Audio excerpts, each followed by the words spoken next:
So the first thing I'm going to do is break one of my own rules because we talk about reframing and rethinking. So I'm going to ask you to take out your phone, please.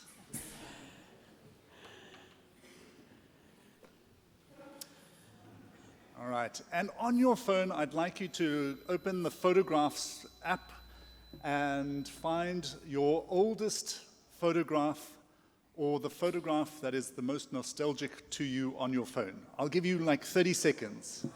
Don't overthink it.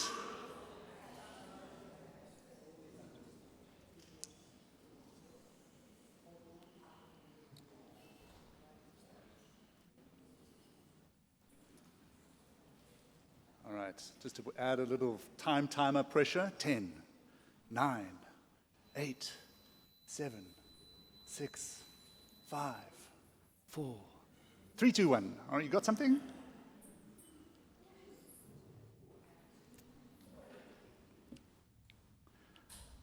All right.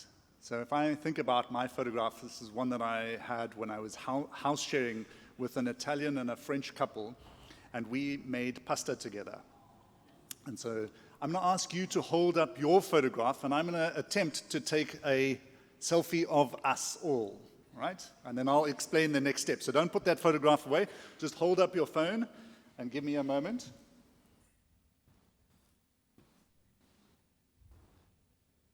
I'm going to need you to stay very, very still. All right.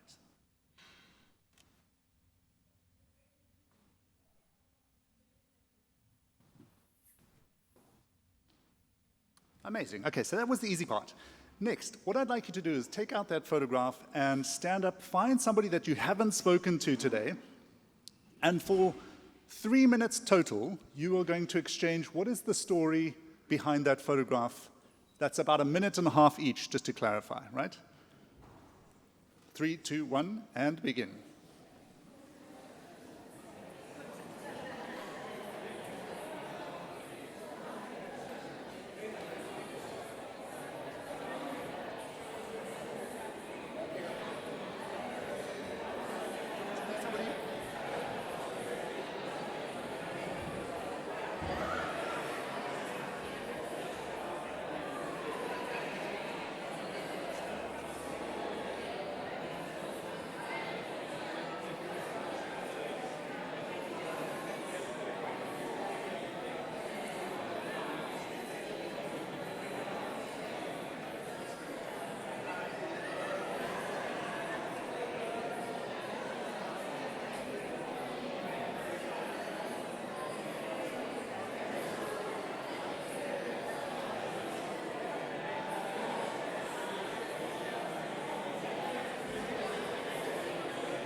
All right, thank you, everybody.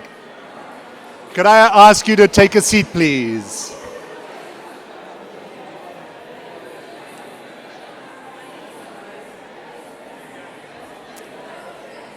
All right, please take a seat.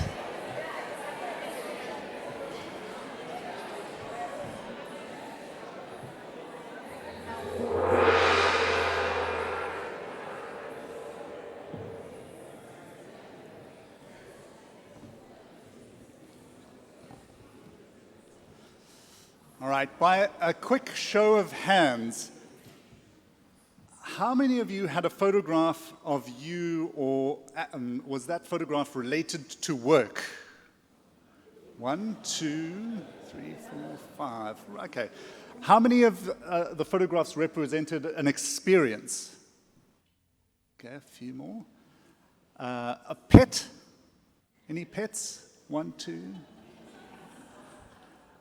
A place? For how many of you, the thing that stood out the most was the people? All right, excellent.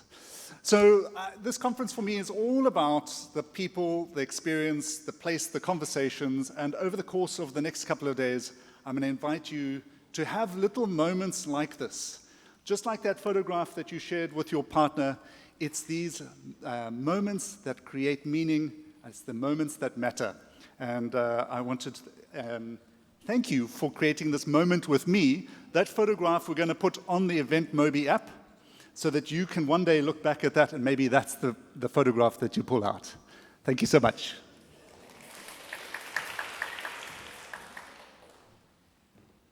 Thank you so much, Rob. Not often at the D-School are you invited to take out your mobile phone, so now you're invited to put them away. Officially. Okay. Just quickly before we carry on, Aniban, won't you pass me that envelope? A couple of you might be wondering, so Annie, what happened to the building? We were going to do some tangible work. So this you'll take when you head up to your story harvesting later on. You can take this up with you, and you'll have an opportunity to use it then. Thank you very much.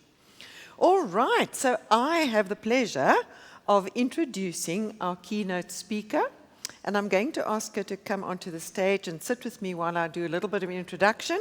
Pumla Maswanganyi, welcome to you.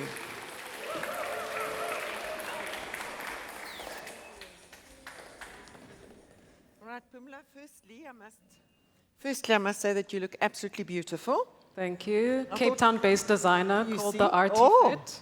So everybody look them up and support, please. Fantastic. I thought my pink would stand out, but it definitely does. We don't compete here. We shine together. No shrinking violet here next to you. So, all right. So, Pumla, I had the pleasure of having a little discussion with Pumla about 2 days ago, but it was telephonic and we couldn't see each other. And after I'd gone through an entire list of what she'd done, I thought she must be at least 87 and a half years old to have fitted all these things into her lifetime. So just very briefly, Pumla started her schooling in South Africa and was awarded a scholarship for her undergraduate studies in Minnesota, and from there it just snowballed. She did her master's at Maastricht University, and her dissertation topic was around globalization and development. And since then, her focus has been very much on exploring African identities, which she'll tell you more about. I was totally intrigued to see which industries she's worked with before. It's coffee, tobacco, farming, education, the Thai industry, food, fast food industry, health, etc. Her consultancy work has been with a range of people, including heads of state and representing them at the United Nations General Assembly. She's partnered with tech giants, Fortune 500 companies, governments, and leading art establishments. Thank goodness we've got her back in South Africa again. She is now the creator of something called Afrikan Life-Centred Design, which I cannot wait for her to tell us more about. And yeah, they challenge audiences to consider the philosophical shift from what global really means. And I love this description of her. It says, Pumla Maswanganyi is redesigning design itself. So, I hand over to you, Pumla. We look forward to hearing from you. Welcome. Thank you. Thank you. Okay. Hi, everyone. So, there are 3 Hasso Plattner schools in the world, 2 of them being Stanford and Potsdam, I believe, and they sit firmly in what we call the global north. Now, for the last few decades, these geographies have dictated methodologies that define our entire industry. And they gave us user-centered design and human-centered design, and they defined the rules, wrote the playbooks, and exported that to the rest of the world. But as we gather here to celebrate the 10th anniversary or 10 years of D-School Africa, we need to shatter this fundamental myth. The global north is neither the center of the world, neither is it actually the north. It is the global minority. It represents roughly only 15% of the world's population. This institution, D-School Africa, is the only one of this triad that sits in the global majority. This means that this 10-year milestone cannot just be a celebration of how well we have learned to adapt Western frameworks to our contexts. It is an inflection point. We're sitting on the demographic, cultural, and ecological reality of the masses.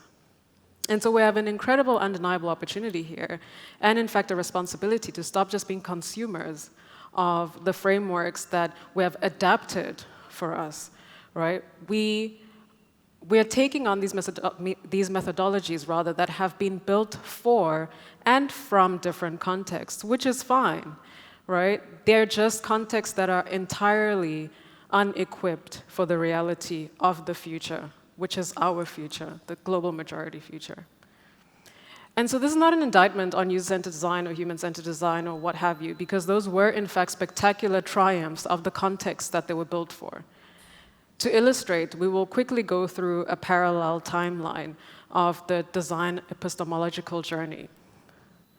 So first we have user-centered design, which we're all familiar with, essentially was birthed out of the frustration with uncomfortable interfaces, and this was a shift in the paradigm from humans having to fit machines to machines now being made to fit the human. And so in this minority reality in California, designers were trying to make sure that personal computers are user-friendly. And this is the context of resource abundance and hyper-individualism and the rise of the personal computer. And of course, the impact was monumental because this led to the rise of ergonomics, and ergonomics being a key consideration in everything that we build. However, let's also think about the language that we use here. There are only two industries that refer to people as users. The first one being tech/design, and the second one, I'm sure you may know, is the illicit drug trade. Right, so calling somebody a user implies a transactional, often extractive relationship. And it reduces complex human beings into these minute, isolated nodes from which to be extracted. So while California was figuring out how to make the computer screen user-friendly, we have to look at the global majority reality at the same time to think about what a design paradigm would have been if we would have been the ones to birth it and export it to the global minority. So around the same time as user-centered design is being thought up and created, we were dealing with what one might call Cold War proxies.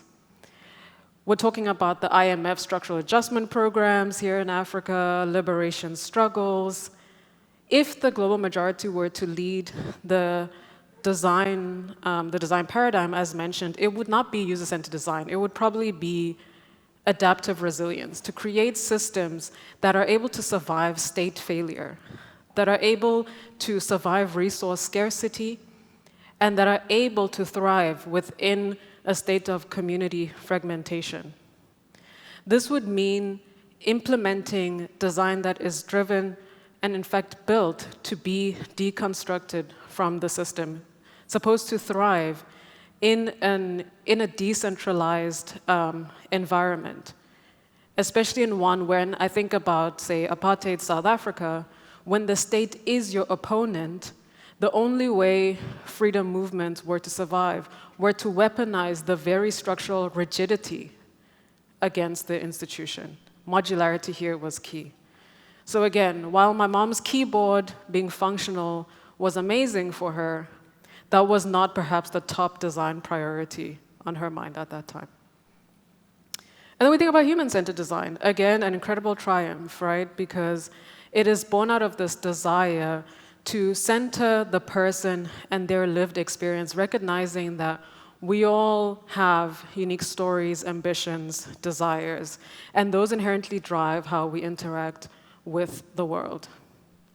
And so the paradigm here is that the individual is, or the person is an individual within the market, right? And personalization and optimization is key to ensure that everything works smoothly and that everything becomes an extension of you.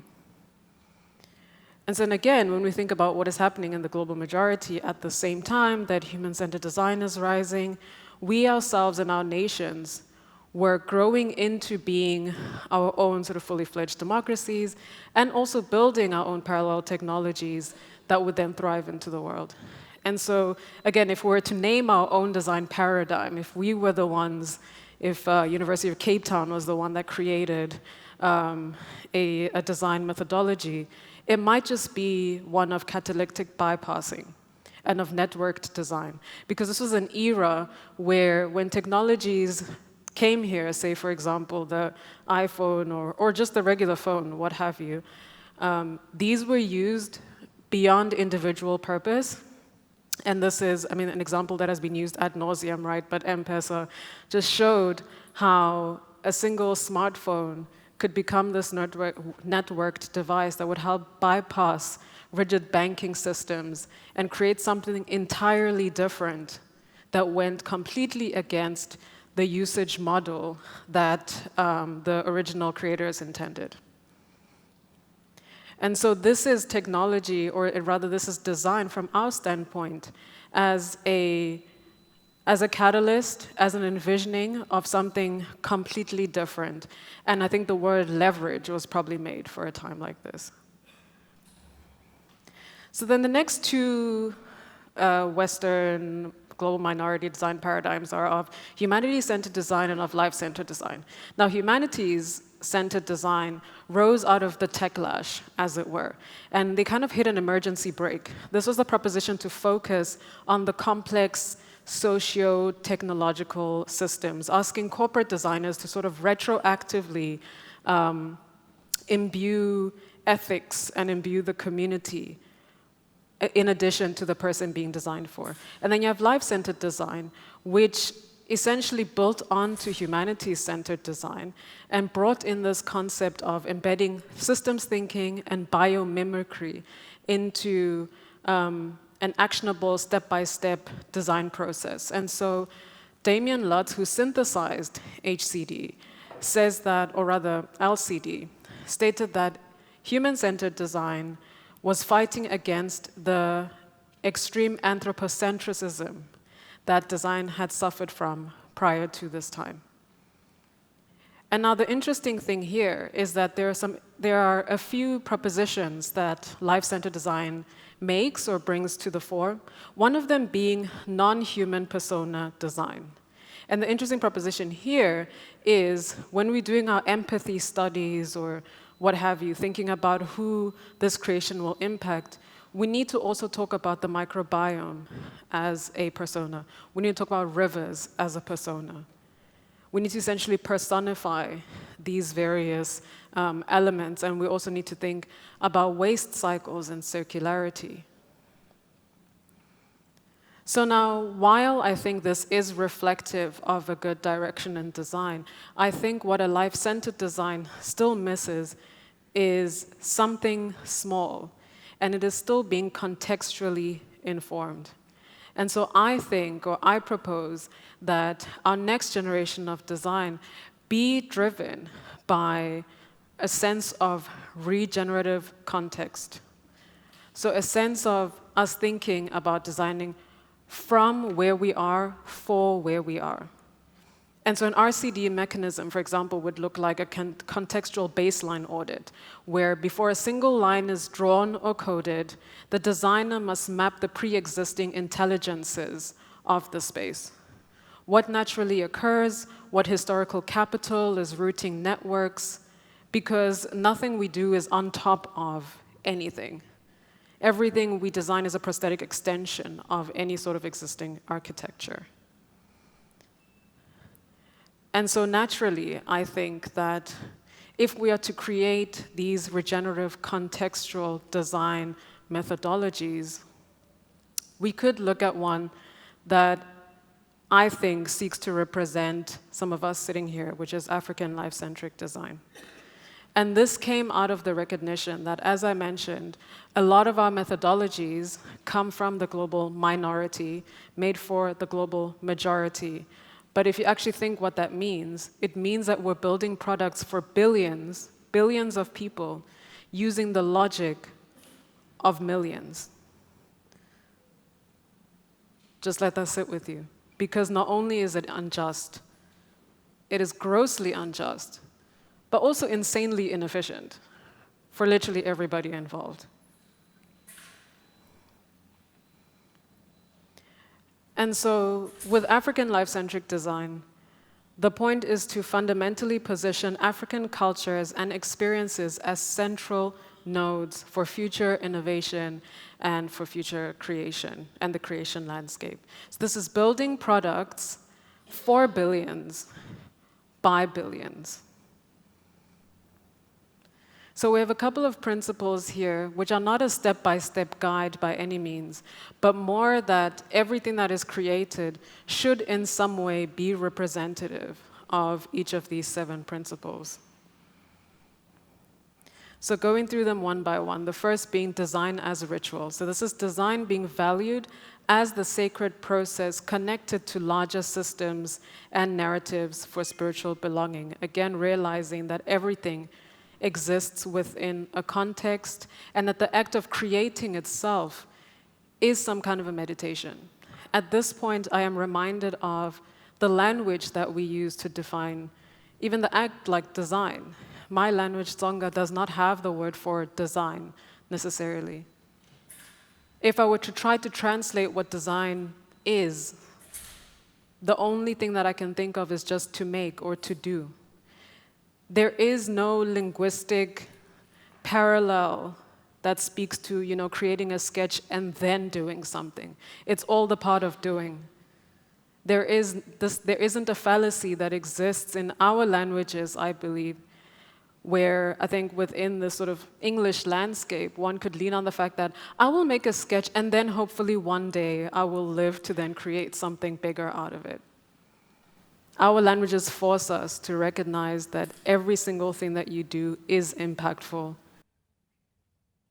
And so design is, in fact, an act of ritual. It is not something isolated, it is something that exists within the larger context of all the things that we're always doing all the time. The second principle is recognizing origins, very much tied to that first one. Instead, here it is recognizing that we need to immerse ourselves in local design histories and integrate ancestral and indigenous knowledge systems and wisdom into our creation and our foresight practices. Something which I think is pretty self-explanatory. The next one being centering the periphery. And this is a very interesting one because every time I do this, in fact, even when we were discussing these principles, when we were synthesizing them together, immediately people were like, wait, are you saying that Africa is a periphery? And no, of course not. I'm talking about peripheries within the African continent. I'm talking about ensuring that design is pro the disabled, is pro-poor, is pro-minority cultures, is pro the people living in disputed territories, is pro-diasporas, is pro all people who have experienced different kinds of systemic exclusion in a very deep-seated way. Those are the peripheries that we're talking about building for. Land as a co-designer.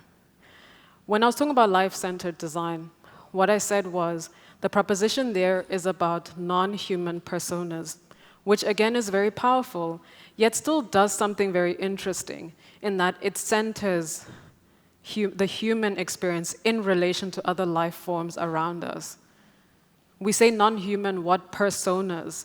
There is still something there around us having to convert the living natural systems into a personhood for us to be able to empathize with them, rather than recognizing them as legitimate forces in and of themselves.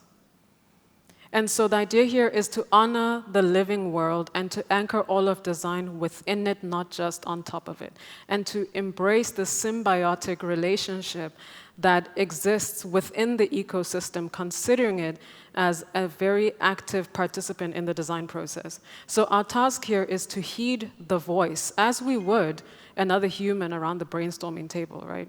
And as a friend and ALCD collaborator and futurist, Monica Bielskita mentions, biology is the next future frontier.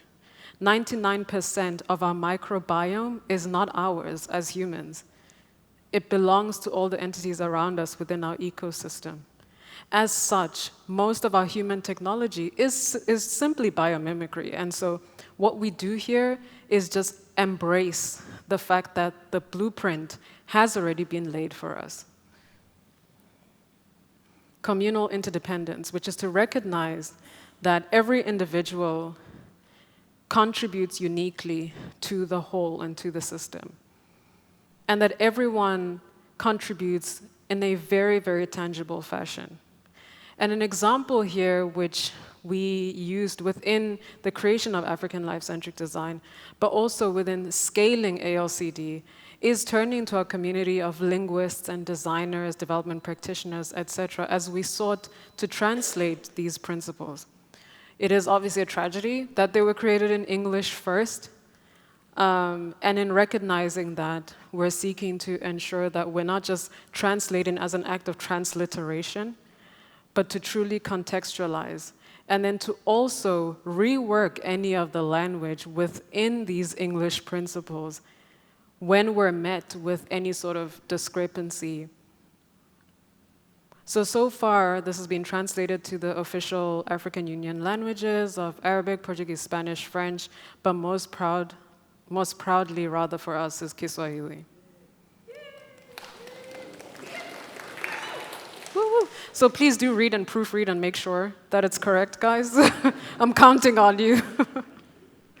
And of course, we're still looking to translate further. Our proudest effort will be to translate in the Ngqu language, which is one of the oldest languages, dare we say the oldest language that we know of that is recorded, certainly on this African continent that is around 26,000 years old and has one fluent speaker left, one, Oma Katrina, and I think she's 94 or 95 years old.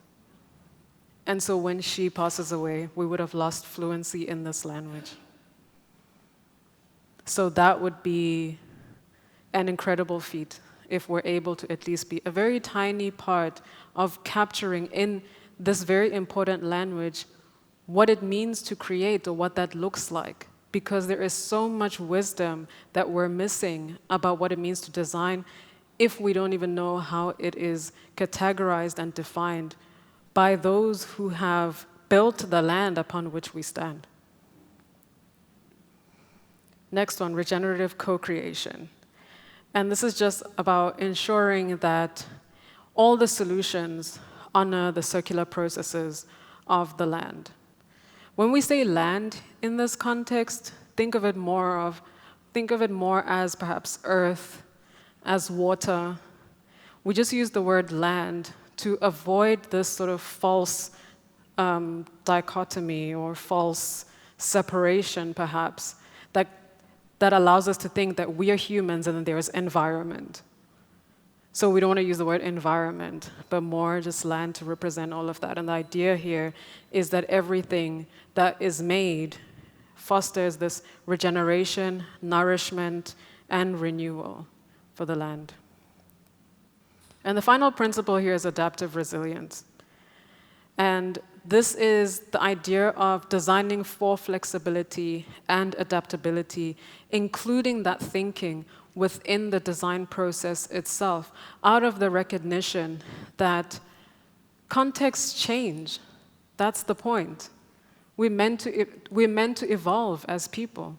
And so when we're designing according to very rigid frameworks that were made for very specific times, we get trapped when we move on past that time. And so this forces us to consistently recognize that times are always evolving, and you need to do this almost daily exercise, this daily audit of thinking about, are our methodologies, or is what we're doing in line with what's currently happening today?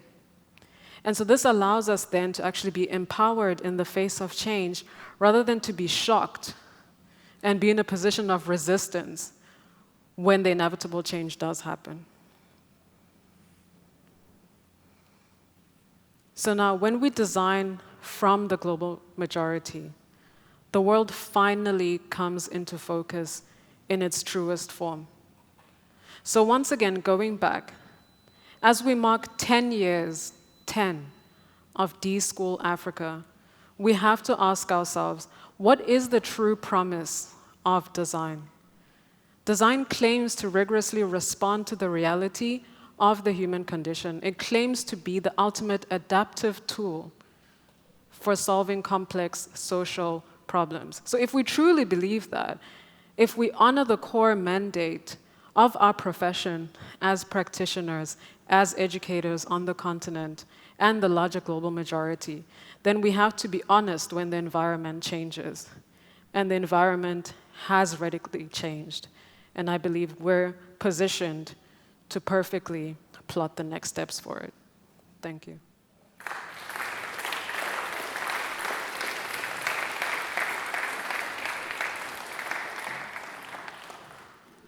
Pumla, thank you so much. My brain is fuzzy from, I'm not too sure which question to ask. Pumla, thank you so much for sharing your knowledge, your experience, and your heart. It just emanates. You speak towards the end about the frenetic pace that we live our lives at, work, family, etc. But we actually need to pause and reflect a little bit to see and do a daily audit and see, are we still aligned with where we're at and where we intend going? And no doubt you were also provoked or nudged to think about some of the questions that you might have for Pumla. So if we could have the roving mic and any questions that you'd like to ask of Pumla, please. Well, so I'm going to be a little bit cheeky here and say that, we definitely want to hear more of your life story and all that you've been working towards. And we have all of the time together to be doing that.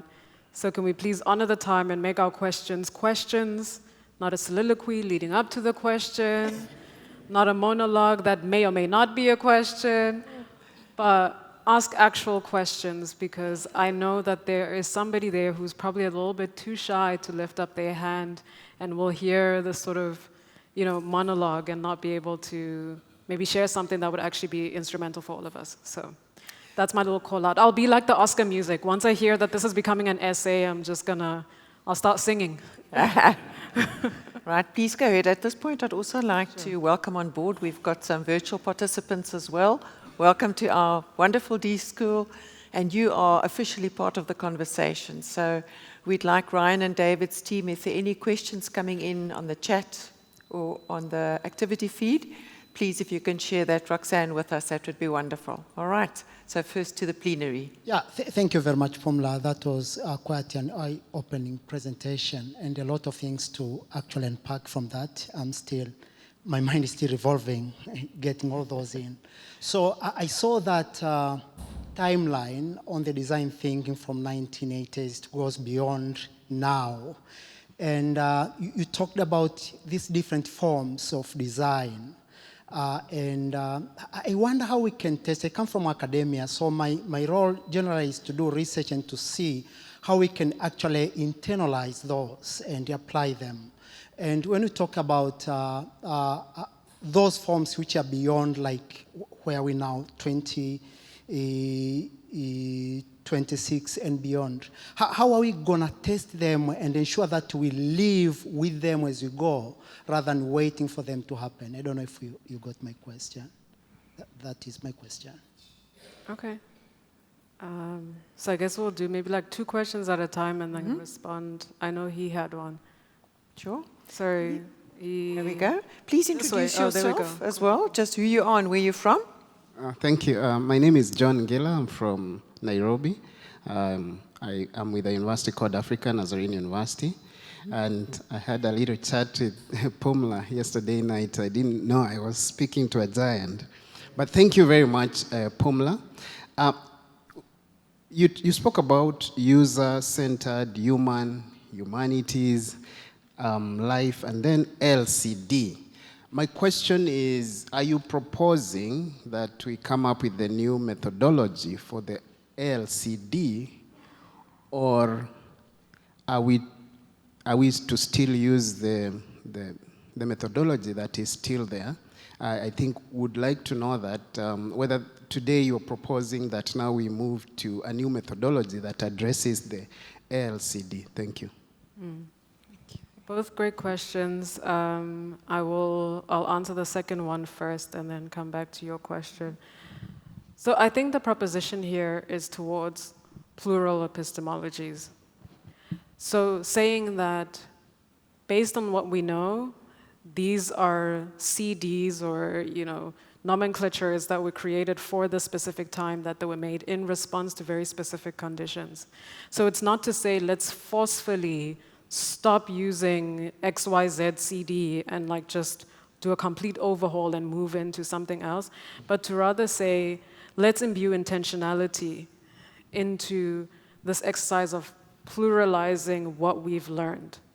Because I feel like we do have enough wisdom in this room to recognize that times have changed from when the methodologies we're using were created. So what does it look like to just live within, or to live and practice in a way that recognizes today? So that's what it is. It's more just to say that let's think about new propositions that center our reality, rather than just sort of forcing what we've been using into this reality. So it even looks like, what are the merits of human-centered design?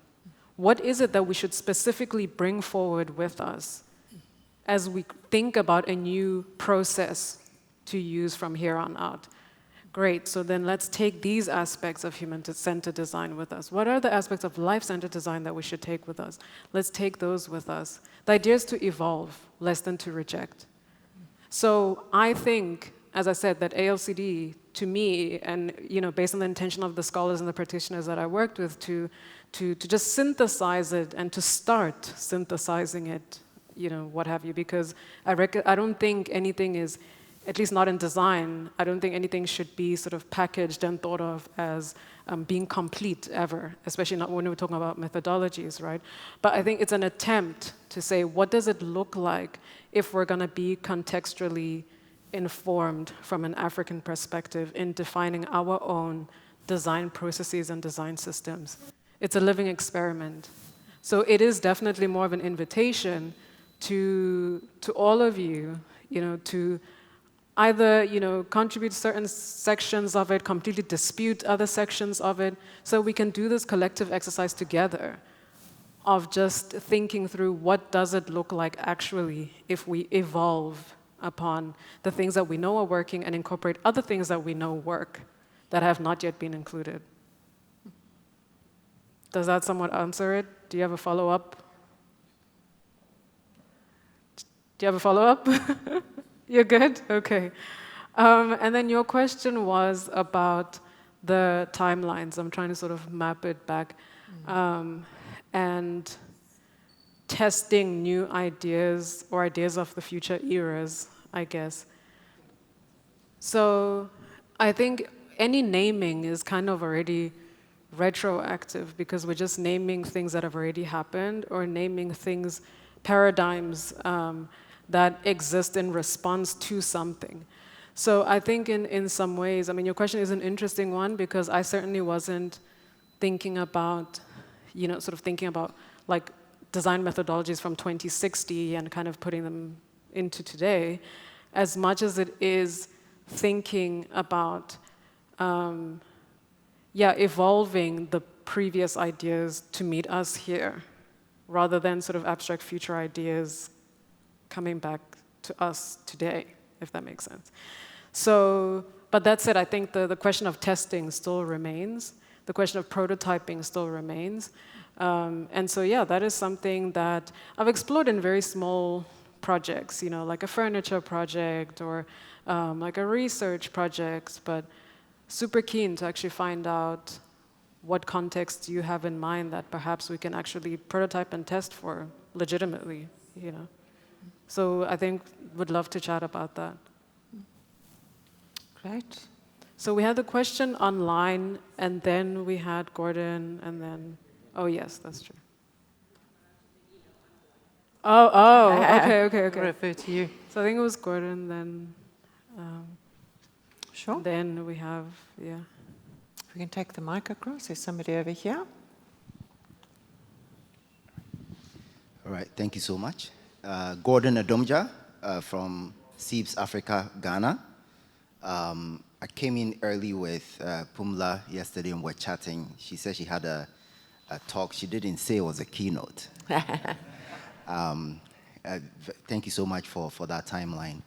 So in our little canopy exercise here, one of the indicators was shifts that have changed our way of looking at work, and AI came up, you know, as one of the shifts, and because we are seeing how it impacts how we conduct research, analyze data, sense making, develop prototypes, and so forth. We even landed on how we could build a DT plugin into Claude AI, whatever. Some people are embracing it, some people are muting it. What is your perspective on AI in, say, ALCD? What do you think? What do you think of AI? What role should it play? How should we think about it, and so forth? Thank you. Thank you. Awesome. And then you had a question as well. Thanks so much. And then you're next. I see you. Hi, Pumla. My name is Oh, Anirban. sorry. And then there was this side. Okay. Oh, okay. Okay, cool. Noted. No, go ahead. Go ahead and then, Okay. yeah. Hi, Pumla. My name is Anirban from India. And beautiful talk. I think a lot of things you said really resonates about regeneration, resilience, etc. You know, coming from ancient cultures, listening to people like you, it's like we're inheriting a loss. You know, there's the colonizing that happens. And so my question, because I also am not an academic here, so how do you decolonize the mind to look beyond the existing frameworks and the structures? Because design thinking, you know, we're almost trapped that it has to be 5 steps or 6 steps, and I call it the tyranny of tools, because you create a persona and you're done. You've learned design thinking. How do you decolonize? How do you go back to those basics, the invisible stakeholders that you talk about? How do you do that in a world which is racing, I think speeding up every moment? And how do you slow down and reflect? So I'd love to hear your thoughts. Great question. Okay. So I'll start with the AI question from my friend, my bestie, Gordon. So what do I think about how we should approach AI? I mean, yeah, I have a bunch of thoughts that I'll probably try and string together fluently, but do pardon me if they're not so fluent at this exact point in time. And I could actually just say that to all the answers to your questions. I'll probably have to WhatsApp you guys an actual answer after I think about it. But when it comes to AI, there are maybe I'd say 2 things that I think about. One is the data element. So one is the recognition that artificial intelligence will keep on being built and furthered whether or not we want to be a part of it. Like, that's a reality that we're living in, right? People are invested in seeing what this technology can actually do. And so, again, recognizing that we live in a globalized world and a globalized society, we cannot just sit back and pretend none of this is happening. So I think the first important contribution to make for those who can make it, for those who are in this tech industry or who deal with informatics and information in this way, is to ensure that our data is captured within these, that our data actually exists within these systems that AI then sort of gets data from. And so this is not about saying, let's put everything out there for the benefit of extraction, but it is more to say that let us consider what would be beneficial for us, what kind of data would be beneficial for us to be out there in order to, for us to kind of, for this technology to be more applicable. I mean, I think about things like a friend of mine who's doing research currently at Stanford in sickle cell anemia. A big reason why we still haven't figured this out is because it is a majority Black disease, affecting particularly West African, I'd say Central, maybe East Africans, and obviously African Americans by virtue of being ethnically Western, Central African. And so those are data points that will be incredible to have, because we know that Google DeepMind, they got a Nobel Prize in health a few years back, was it two years ago? Because of the model's ability to be able to map some proteins and into the genetic structures. And so if we had, again, data on sickle cell anemia, data on what the deficiencies or the differences are in the proteins or whatever it is that the smart biology people know about, if those things could then be inputted into these types of systems, we might be able to figure out those cures in a very instrumental way. Not all data is data that can be weaponized. Like, there is a lot of data there that captures our contexts in a way that would actually be really helpful. So I think of that, of ensuring that we have the data there. I also think about the data linguistically, because as I said, like entire languages are missing. And the truth of the matter is, I fear this for my own language. I'm very mindful of the fact that there is an element of sort of being left behind if your language doesn't get digitized in some way. But then what does it mean for it to be digitized? These are some of the things that we can develop, right? The infrastructures for that digitization beyond just, say, putting the words on the internet. Because an internet is very ocular-centric, and we don't live in very ocular-centric contexts. So could there be an innovation there around other methods of digital interfaces that are not just visual, but do more than that, and actually can capture entire contexts and make design better for us, because we're all suffering from eye strain and different fatigue in that sense. And so there is a change there that could be done that could actually improve usage like all around for humans everywhere. So that's what I think. I think about the sort of data input, and then I also think about then being able to use AI for contexts that make sense locally. And I think of Lelapa AI, which is an AI project from South Africa that has built sort of decentralized AI intranets, if you will, and communities get to input whatever it is that they'd like to input for themselves and have their own little intranet to sort of pull in from. So I think of that. I think about putting data into sort of the larger whatever infrastructure that could be beneficial, and then I also think about using these infrastructures in ways that fit for us. By this time, I've forgotten your question. So I'm so sorry.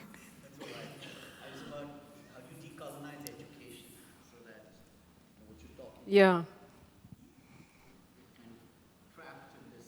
Yeah.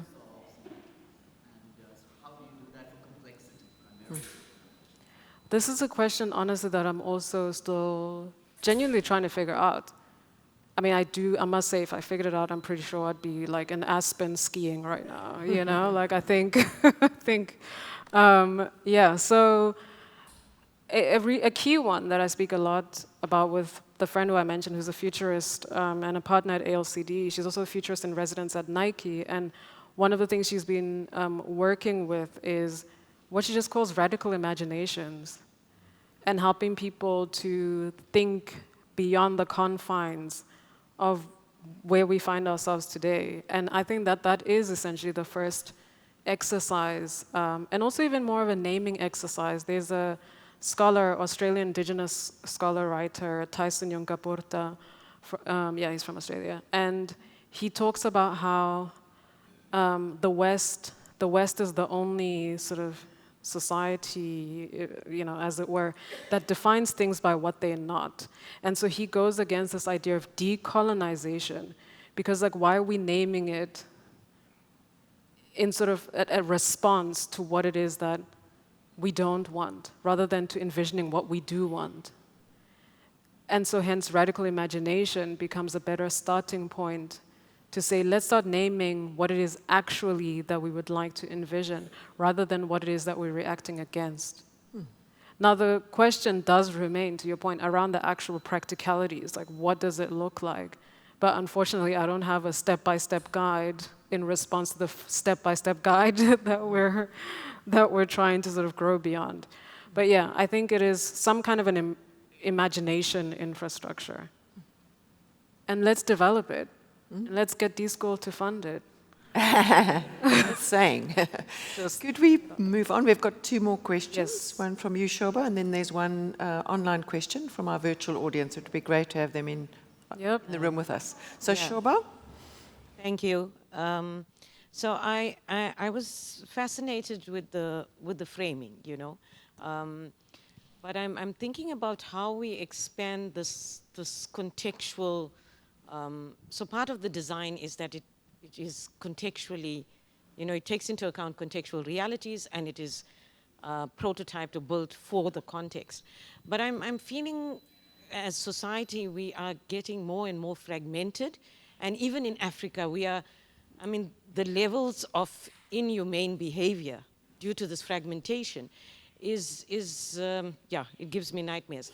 So I'm trying to figure, how do we balance the contextualized realities across Africa and some levels of abstraction of that contextual realities, so that we talk to things that are, you know, relevant to us in our context, but can also be where you come to the adaptive and resilience. So how do we expand this notion of context and the notion of this adaptive resilience?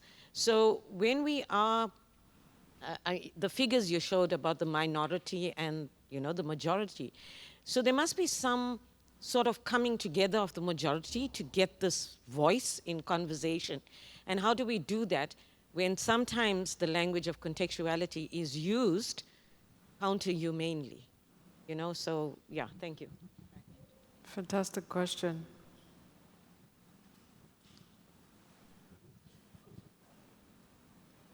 Thank you. So a question from the virtual attendees. Yanni from Pretoria, and maybe not unrelated to what was just asked, but can you say more about your idea of translating the notion of design into African languages? What will we gain by doing this? Okay, so was there another one that we wanted to capture? There were two. I think this lady in front. Oh, sure, that's true. You've been waiting. Thank you. My name is Damari from Nairobi, United States International University, Africa. Mine is a follow-up question to what he asked. And the question is, I really recognize your speech and whatever else you have said, but your response to him is talking about what we would rather see happening, what we want, rather than what it was. But I think she has made, she's asked a question in relation to my follow-up one. Even within our own contexts, the silo mentality, which breeds competition amongst ourselves, how can we come to that intentional unity of purpose to support one another? And given the, can I say, apprehension towards innovation, the testing of that innovation, we are like, I don't know if you understand my sign language. Thank you. Thank you. Okay. So, a few really important questions, and certainly lots to think about. So I'll get a bit into your question of the context and contextual design. So I think what I intend to communicate isn't so much only context for context's sakes, but I think of like the sort of centering the periphery point where it's like, what contexts haven't we looked at as yet? You know, so what does it look like to design, you know, for the benefit of the software or AI example we're talking about, AI for neurodivergent South Africans, neurodivergent people in Johannesburg. We could take it even smaller and smaller, right? So I think those are the contexts, because when we center those sort of contexts or peripheries that we haven't thought about, then certain things are unlocked at a universal level. And so talking about neurodiversity and say, you know, disability, ramps were created for wheelchair users in mind, but now we all use them. You know, somebody with a cart uses it. You use it when you've got a rolling bag. And that's what happens when you design for a periphery, or you design for a context that's not yet considered. So I recognize what you're saying, that there are some sort of cultural, societal, economic contexts that will sort of design for themselves and be completely weaponized, or rather weaponize whatever it is that they make against other contexts. But I'm talking more about, considering underrepresented peripheries within what we make, and recognizing that that tends to be the way to unlock greater possibility and to unlock other aspects of the design process that we perhaps haven't yet thought about. So I know it's almost like a parallel answer, but I don't want to diminish your question. I want to acknowledge it for what it is, which is something complex to actually certainly build upon. But I'd say that is the way in which I was conveying that point. So there was that, and then there was, what? Oh, say more about the idea of translating, and what do we gain by doing this? Thanks, Jani or Yani. So the idea here is, it's not so much of translating, again, sort of words defeat me here, as much as it is defining. So what we're translating is the design principles that I mentioned. And the issue for me, even in sort of writing that and synthesizing it, was in the fact that I had learned design in the English language. And the only other language perhaps that was not English would be the French language. But those are the only languages that this education has been available in. So much so that if I tried to get, say, a PhD in Tsonga, the PhD in Tsonga is only a language PhD. I cannot get a PhD in design within the Tsonga language or using the Tsonga language. I don't know if you guys can do that. If you can get a PhD in design in Kenya that you get in Kiswahili. Is that, you know? And so that's what we gain by doing this work. It's not necessarily just like a translation for translation purposes. It is the ability to be empowered within the doing in our own languages, and to be able to sort of build on these knowledge repositories within our own languages. Because again, there are things that I'm sure, because of the linguistic trapping that we find ourselves in, that we're not actually able to access. There are ways in which design could grow and be more impactful if it is that we could do that using other frames of thinking, because that's also what language is. It's tools of communicating what it is that happens inside, and those thoughts obviously shape those words. And so what type of thinking here could we get, you know? If we could maybe get a PhD in design in Luo. That'd be cool. Pumla, we've probably got 2 minutes left. Would you like to speak to that question briefly and then wrap up? Okay, sorry, this is so unfair. I'm making you repeat it.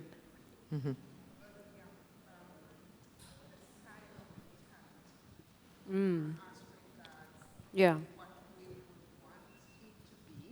Yes. As opposed to what was and what is. Yeah. paraphrased it, I Yes, hope you yes. understand. No, totally. You Thank rejogged my memory, thanks. So there was the thing about silos, but I know that there was that gentleman there and this lady in the red who had their hands. So maybe I'm going to be quickly doing this and then we give them the microphone. I think it honestly goes back to this radical imagination exercise, to be perfectly honest. Like I'm not, again, not wanting to sort of shortcut the gravity of your question because it is a really important one about designing beyond those silos. And seeing beyond the silos. I think that's where it starts for me. Before that sort of designing, it's like, how are we imagining, you know? What is the lens from which we view? And I think that is then perhaps the foundation upon which we can start to think about how to build differently, you know? So, but you guys are giving me homework. I love it. First. Very last one. Thank you. Pumla, I was a pawn in your discussions yesterday. So I feel like I'm invited to unlearn, learn, and relearn what I know about design thinking. My questions are, what does it look like to live within or existing in global realities without our local realities being eroded? I'll rephrase that in somehow, or maybe differently, in how can we future-proof our local realities in a globalized context? Thank you, Pumla, for your talk. Very mindful. Well, I'm Maria from Central Asia, and I'm thinking about the principles you just presented to us, and I can't agree with them more. Being 20 years with design thinking already is my experience for that long time. I always apply this principle to my career, to my life, giving it all to my students. But there is always a question why life-centered design, and specifically African life-centered design, is not here with us yet. Why is not? Because speaking about it, it doesn't mean it happens. Making it personally doesn't think it happens. So why is ALCD is not here yet, and what is a cornerstone we shall move to start a process of systemic change, to your mind, to make life-centered design, African life-centered design, a new normal? Thank you. Look, that's an awesome question. I hope we actually answer that by the end of the 3 days, to be perfectly honest. So please, can we actually connect? And also, I'm obsessed with Central Asia, so I definitely want to engage with you on that. But I think I hate to be repetitive and to sound like I'm not hearing what you're saying, but I do think I want to think about what it looks like to concretely imagine differently, you know, and then assert those steps for implementation at scale from there. Because it's hard to just sort of say, here are ALCD principles, everybody, done. But I think we kind of need to work together to figuring out what that embedding looks like. And then you talked about future-proofing our context and not getting lost within the globalized world. And I think it goes back to what we're talking about with AI, to ensure that we have our cultural context, our knowledges, our ambitions, whatever, existent within the larger systems, and also provide, I'd say, the toolkit and the rules attached, because we set the parameters for how our data is to be used at the end of the day. If it is that we get to contribute, what happens is that when your data is stolen, you don't get to decide how it's used. But if we're building mechanisms and contributing on our own terms, then we get to then build in the guardrails to ensure that it is done that way. And that was the example with Lilapa AI that specifically has built the AI with the very particular guardrails to ensure that in no way can it be used in a way that it was not intended to be used. It can access everything from the outside in, but not everything from the inside can go out. And it was specifically built that way. And so we have that power to be able to do that. And I think that is how we then make sure that we still have access to what's going on globally and that we can contribute globally, but we do not lose the essence of what it is that makes us us. Cool. I think that's us, guys.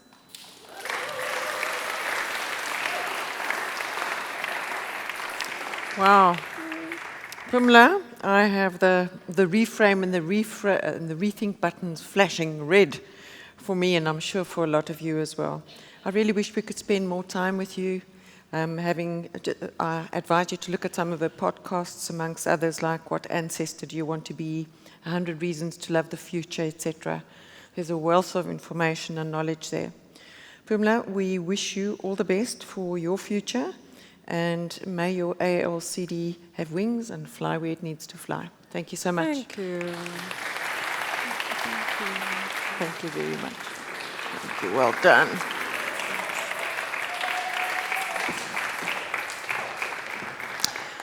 Righto, I am mindful that it is almost lunchtime, but Jenny has been very strict and said, Annie, people have got to fill in their choices regarding the field visits. So if it's not in by 1 o'clock, you're not on the bus. So please, by 1 o'clock, you need to fill it in. On Event Mobi, I want to mention them to you quickly. The one is down to the Marine Estate. There we've got the mountain, by the way. There's north and there's south. East is behind me and west is that side.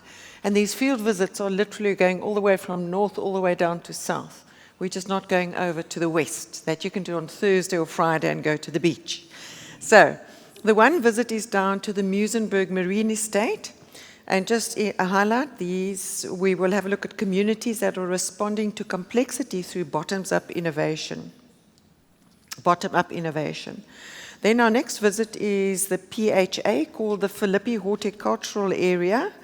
This will explore the intersection of land, food, water, and privilege, and interesting to unpack the tensions between developers and the community. Then we've got also in that direction, Philippi is in that direction, Langa as well.